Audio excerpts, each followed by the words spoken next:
expecting a tale of hexes, perhaps. A story whispered through the stone halls of Hogwarts. But this is not that story. This is something far more peculiar. Welcome to a new series, a quiet place, a thinking place. We do not chase monsters or solve crimes. We listen here. There are no explosions, no heroes, no villains, only stillness. Stories that unfold slowly, like tea leaves in warm water. Narratives that ask nothing of you, only that you stay. Perhaps with a candle lit, perhaps with a window open, perhaps with a mind willing to wander.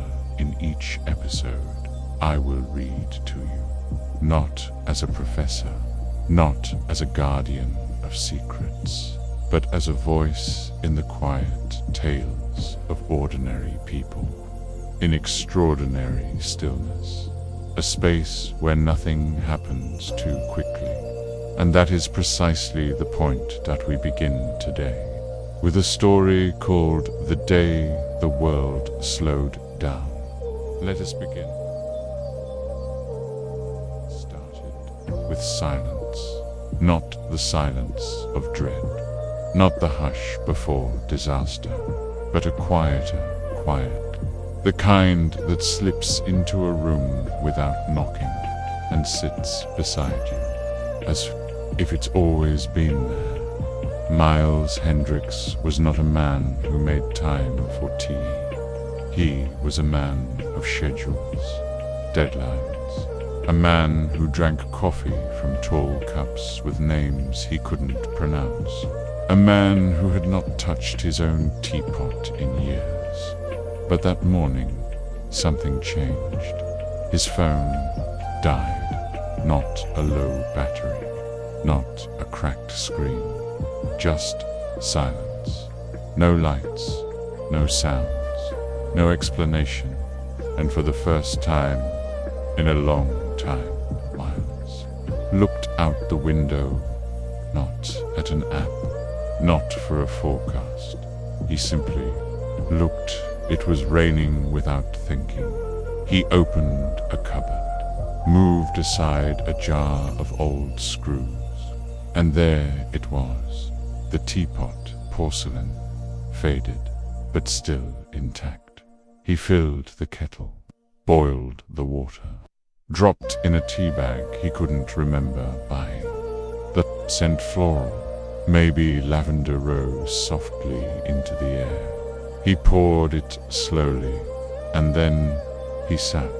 No phone, no music, no urgency, just tea and rain and time, doing nothing at all. The first sip tasted like memory.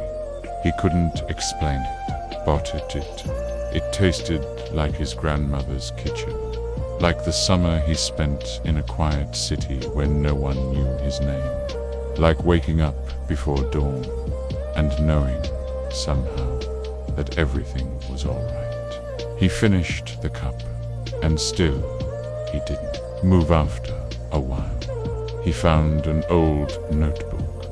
He flipped it open and wrote one sentence.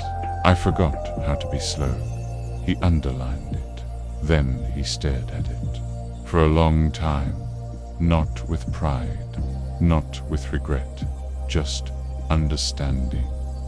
He cooked that evening, not reheated, not delivery. He chopped vegetables. He stirred sauces.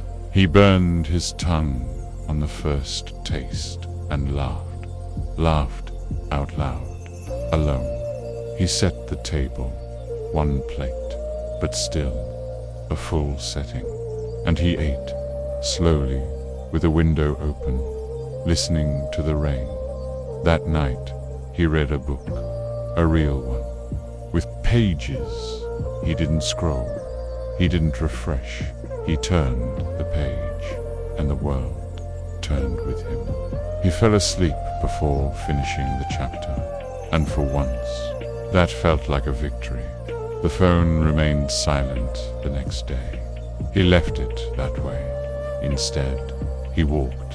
No destination, no soundtrack, just his shoes and the pavement and the sky. He bought fresh bread from a small bakery, watched a cat blink from behind a curtain, nodded at a man with a red scarf who nodded back, as if they'd known each other in another life. He sat on a bench and did nothing, not meditation, not reflection, just being. Later that week, the phone buzzed. It lit up like a child waking. From a long nap, Miles picked it up, stared at it, and then turned it off.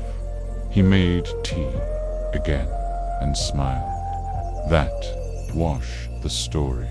You were expecting something darker, I know. But even the most powerful potions require stillness, silence, patience. I do not ask for likes or comments, but if you found a sliver of peace here, perhaps you will return next time.